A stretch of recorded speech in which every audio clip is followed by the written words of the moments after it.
नमस्ते दोस्तों। सोचिए, एक ऐसी चीज जिसके बिना आज हमारी आधुनिक मीठी दुनिया बिल्कुल अधूरी लगती है। हाँ, मैं चॉकलेट की बात कर रही हूँ। आज के इस एक्सप्लेनर में शेफ देवू की स्क्रिप्ट और रिसर्च के हवाले से हम इस ब्लैक गोल्ड की 4000 साल पुरानी हिस्ट्री का एक बहुत ही गहरा विश्लेषण करने वाले हैं। चलिए उन पुराने राजों से पर्दा उठाते हैं और देखते हैं कि जिस चॉकलेट को आज हम जानते हैं, शुरुआत में वो कितनी अलग हुआ करती थी। अब देखिए, हम में से ज्यादातर लोग क्या सोचते हैं? यही ना कि चॉकलेट स्विट्जरलैंड या बेल्जियम की देन है, एकदम मीठी और सॉलिड सी बार। पर सच्चाई पता है क्या है? इसकी असली जड़ें सेंट्रल अमेरिका में हैं। और सुनकर शायद आपको यकीन ना हो, पर तब ये स्वीट और सॉलिड बिल्कुल नहीं थी, बल्कि ये स्पाइसी, कड़वी और एक बड़ी ही रहस्यमयी लिक्विड हुआ करती थी। ये हिस्टोरिकल सच ना मॉडर्न मिथ के बिल्कुल ऑपोजिट है। इस लंबे सफर को आसानी से समझने के लिए आइए एक बार इसकी टाइमलाइन पर नजर डालते हैं। हम शुरुआत करेंगे 1900 बीसी में ओलमेक से, फिर चलेंगे 14वीं सेंचुरी की एस्टेक सभ्यता की तरफ और आखिर में देखेंगे 1519 में हुआ स्पेनिश विजय और उसके बाद का बड़ा बदलाव। तो चलिए पहले भाग की शुरुआत करते हैं, दी ओलमेक्स, हमारे भुला दिए गए पायनियर्स। अक्सर जब हम हिस्ट्री की किताबें उठाते हैं ना, तो शुरुआत मायंस से होती है, लेकिन एक्चुअली मेक्सिको के पहले बड़े सिविलाइजेशन यानी ओल्मेक्स ही इसके भूले बिसरे पायनियर्स थे। उन्होंने ही 1900 बीसी में सबसे पहले ककाओ का इस्तेमाल शुरू किया था। अब आप सोचेंगे कि ये पता कैसे चला, तो हुआ यूं कि आर्कियोलॉजिस्ट को ओल्मेक्स के पुराने मिट्टी के बर्तनों में एक केमिकल के ट्रेसेस मिले, जिसे थियोब्रोमाइन कहते हैं। ये कंपाउंड सिर्फ और सिर्फ ककाओ में पाया जाता है, जिसने ये साइंटिफिकली प्रूव कर दिया कि ओल्मेक्स ही इस सेक्रेट बीन के पहले कंज्यूमर्स थे। पता है, ओलमेक्स ने ही पहली बार ककाओ शब्द बनाया था।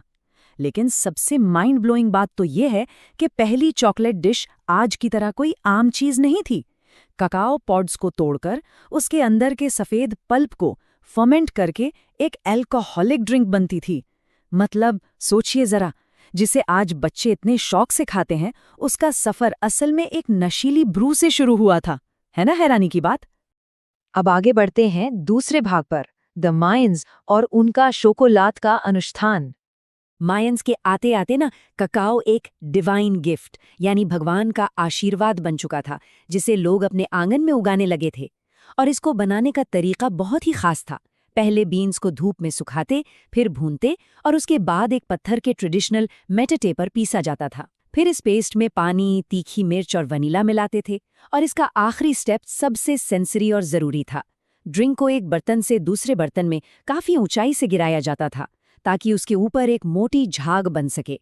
और इसी ड्रिंक को वो लोग शोकोलाठल कहते थे, यानी एक तीखी और कड़वी ककाओ ड्रिंक। मायंस के लिए ना, अगर चॉकलेट की ड्रिंक में थिक फोम यानी मोटी झाग नहीं है, तो उनके मुताबिक वो बिल्कुल अधूरी थी। झाग ही तो उसकी सबसे बड़ी और असली पहचान हुआ करती थी। अब चलते हैं तीसरे भाग की तरफ, दी एज़टेक्स, जहां बात होगी रक्त और मुद्रा की। देखिए, 14वीं सेंचुरी में जब एज़टेक्स ने मेक्सिको पर कब्जा किया, तो उनके सामने एक बड़ी जियोग्राफिकल चुनौती आई। उनकी जो जमीन थी ना, वो इतनी ठंडी और सूखी थी कि वहां ककाओ उगी नहीं सकता था। इस प्रॉब्लम को सॉल्व करने के लिए उन्होंने एक नया रास्ता निकाला। उन्होंने कॉन्कर किए गए मायन से ककाओ को एक स्ट्रिक्ट टैक्स या ट्रिब्यूट के रूप में वसूलना शुरू कर दिया। और यहाँ से एज़टेक्स ने इस सेक्रेड बीन को एक बिल्कुल नया कमर्शियल एंगल दे दिया। कैकाओ उनकी ऑफिशियल करेंसी बन गया। जरा इसकी परचेजिंग पावर तो देखिए। एक बड़ा टमाटर लेने के लिए 1 बीन, एक फ्रेश एवोकाडो के लिए 3 बीन्स, और अगर एक पूरी टर्की खरीदनी हो तो पूरे 100 बीन्स लगते थे। एवरीडे मार्केट आइटम्स खरीदने के लिए कैकाओ की परचेजिंग पावर सच में मैसिव हुआ करती थी। अगर इस इकोनॉमिक पावर का एक एक्सट्रीम एग्जाम्पल सुनना है तो ये सुनिए, 50। जी हाँ, एस्टेक किंग मोंटेजुमा सेकंड हर रोज पूरे 50 सोने के कप्स में चॉकलेट पीते थे। और ये कप्स सिंगल यूज होते थे, एक बार पिया और गोल्ड का फेंक दिया। एस्टेक इलीट क्लास के लिए ये ड्रिंक लिटरली लग्जरी का पिनिकल थी। इस हाईली प्राइज्ड ड्रिंक को वो लोग त्लालाकित्साली कहते थे, जिसका मतलब होता है प्रेशियस लिक्विड। इसका सिर्फ दिखावा नहीं, बल्कि एक बहुत बड़ा फंक्शनल यूज भी था। एस्टेक वॉरियर्स किसी भी ब्रूटल बैटल में जाने से पहले इसे पीते थे, ताकि उन्हें एक्सट्रीम एनर्जी और एंड्योरेंस मिल सके। ये उनकी वॉरफेयर और ताकत का एक बेहद जरूरी हिस्सा बन चुकी थी। तो चलिए अब आते हैं अपने चौथे भाग पर, द स्पेनिश कॉन्क्वेस्ट, एक मीठा रहस्य। साल 1519 जब हर्नान कॉर्टेज मेक्सिको पहुंचा तो समझिए दो बिल्कुल अलग दुनिया आपस में टकराईं। शुरुआत में यूरोपियंस को ये तीखी मिर्च वाली कड़वी ड्रिंक बिल्कुल भी पसंद नहीं आई, पर फिर एक बहुत बड़ा क्यूलिनरी पिवट हुआ। उन्होंने इसमें से तीखी मिर्च को हटाकर उसकी जगह गन्ना और शहद यानी शुगरकेन और हनी मिला दिया। यूरोपियंस के पैलेट्स को सूट करने के लिए किए गए इस एक छोटे से बदलाव ने चॉकलेट की दुनिया हमेशा के लिए बदल कर रख दी। फिर क्या था? ये नई मीठी चॉकलेट अचानक स्पेन के रॉयल कोर्ट्स में इतनी ज्यादा फेमस हो गई कि इसकी रेसिपी एक स्टेट सीक्रेट घोषित कर दी गई। और कोई 2-4 साल नहीं, पूरे 100 साल तक स्पेन ने इस नए स्वीटन रेसिपी को पूरी दुनिया से छुपा कर रखा। और थ्रेट ये था कि अगर किसी ने भी इसे लीक करने की कोशिश की तो उसे बहुत सिवियर पनिशमेंट दी जाएगी। पर ऐसी नायाब चीज आखिर कब तक छुपी रहती?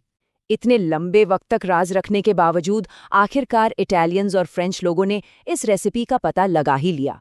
और बस जैसे ही रेसिपी बाहर आई, उन्होंने आते ही चॉकलेट को स्पेन के एक राज से पूरे यूरोप के वेल्थी एलीट का अल्टीमेट स्टेटस सिंबल बना दिया। यूरोप के हर बड़े महल में बस इसी की चर्चा होने लगी। अब इस डीप हिस्ट्री को यहाँ तक समझने के बाद एक बहुत बड़ा सवाल पीछे छूट जाता है। एक स्पाइसी लिक्विड और 100 साल के रॉयल सीक्रेट से निकलकर ये सेक्रेड बीन आखिर आज की आधुनिक सॉलिड बार कैसे बन गई?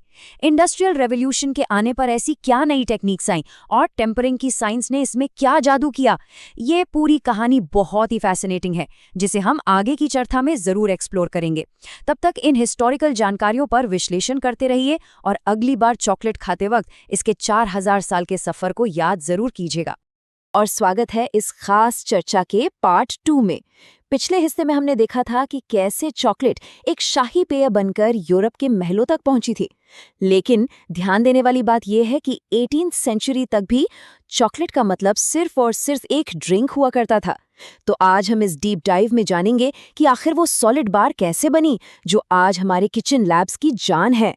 सोचिए जरा, कहाँ वो पुराने जमाने की दरदरी थोड़ी रफ सी लिक्विड चॉकलेट और कहाँ आज के दौर की चमकदार ग्लॉसी सॉलिड बार।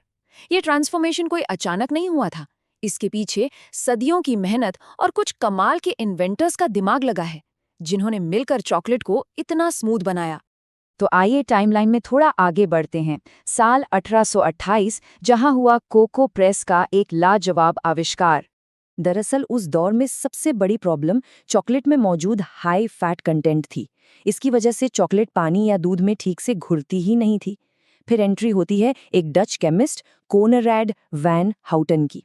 उन्होंने एक हाइड्रोलिक कोको प्रेस बनाई जिसने ककाओ बीन्स को इतने जोर से दबाया कि उसका कोको बटर बिल्कुल निचोड़कर अलग हो गया। पीछे क्या बचा? एक सस्ता और बढ़िया कोको पाउडर। इससे दो कमाल हुए। एक तो पीने वाली चॉकलेट का टेक्सचर सुधर गया और दूसरा ये इतनी सस्ती हो गई कि आम लोग भी इसे अफोर्ड कर सकें। वैन हाउटन ने एक और जबरदस्त काम किया था जिसे हम आज डच प्रोसेसिंग कहते हैं। उन्होंने ककाओ बीन्स को एल्कलाइन सॉल्ट्स के साथ ट्रीट किया ताकि उसकी नेचुरल कड़वाहट काफी हद तक कम हो जाए। और दोस्तों, ये वही कोको पाउडर है जो आज हर बेकर अपनी किचन में लगातार इस्तेमाल करता है। लेकिन यहाँ एक बहुत ही क्रूशल सवाल खड़ा हो गया। जो इतना सारा कोको बटर प्रेस करके अलग निकाला गया था, आखिर उसका करना क्या था?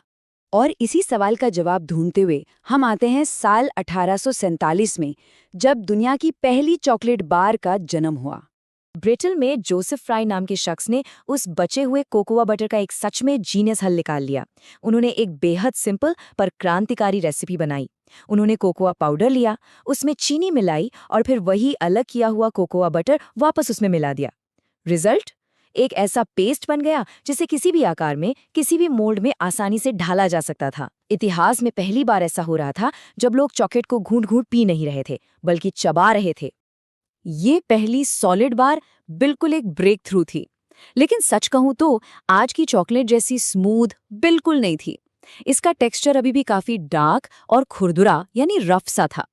कैडबरी ने बाद में आके इस टेक्निक को थोड़ा बेहतर जरूर किया, पर इस रफ टेक्सचर को पूरी तरह ठीक करने के लिए एक और बड़े इन्वेंशन का इंतजार था। और वो स्मूथनेस का आविष्कार हुआ स्विट्जरलैंड में 1875 और 1879 के दौर में।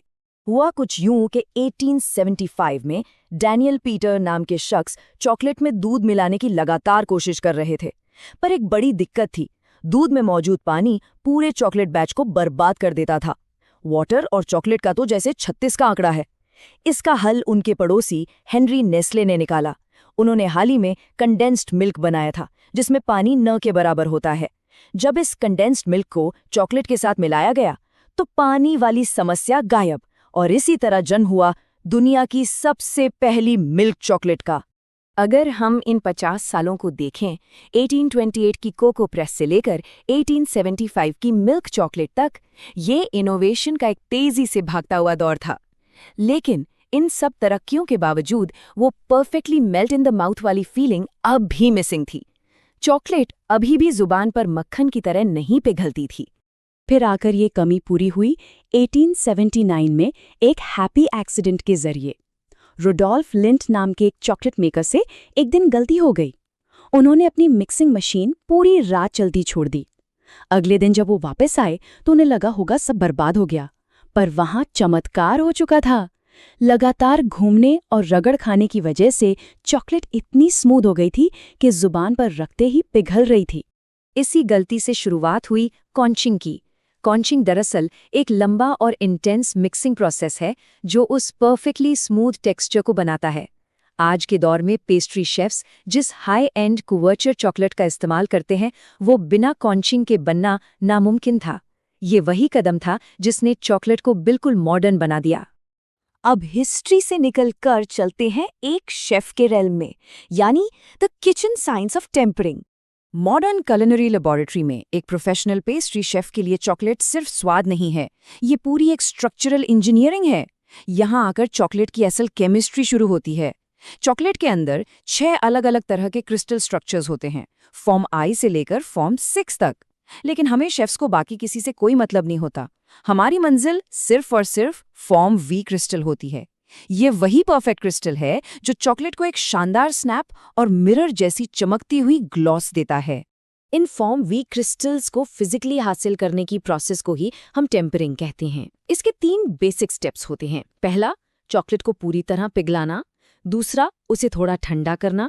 और तीसरा, सबसे जरूरी, उसे एक बेहद सटीक होल्डिंग टेम्परेचर पर वापस लाना। हम इस पूरे प्रोसेस में टेम्परेचर्स को इस तरह मैनिपुलेट करते हैं कि कोको बटर मजबूर हो जाए सिर्फ और सिर्फ फॉर्म वी क्रिस्टल्स बनाने के लिए।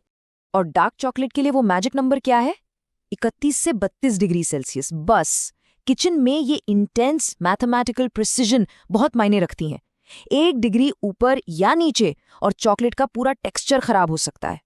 यही एग्जैक्ट साइंस और प्रिसिजन एक सस्ती आम कैंडी और एक premium bean to bar culinary masterpiece में जमीन आसमान का फर्क पैदा करती है। ककाओ बीन्स की क्वालिटी से लेकर लेबोरेटरी में टेम्परेचर कंट्रोल तक, इस पूरी जर्नी को ही लार देला पैथिसरी कहते हैं, यानी पेस्ट्री बनाने की सच्ची कला। तो इस चर्चा के आखिर में खुद से एक सवाल जरूर पूछिए, चॉकलेट क्या सिर्फ मिठास है या कमाल की इंजीनियरिंग? 4000 साल पहले मायन जंगलों से शुरू हुआ ये सफ़र आज हमारी मॉडर्न लैब्स तक आ पहुंचा है। उम्मीद है चॉकलेट की इस केमिस्ट्री और हिस्ट्री को समझने में आपको सच में मज़ा आया होगा। ऐसे ही कॉम्प्लेक्स टॉपिक्स पर गहरी समझ बनाने के लिए इस सीरीज़ के आगे के एक्सप्लेनर्स ज़रूर देखें। और हाँ, अगली बार जब कोई चॉकलेट बार टूटे तो उस स्नैप की आवाज़ सुनकर सदियों की इस इंजीनियरिंग के बारे में ज़रूर सोचिएगा। सीखते रहिए। मैं हूँ शेफ देवू। नमस्ते।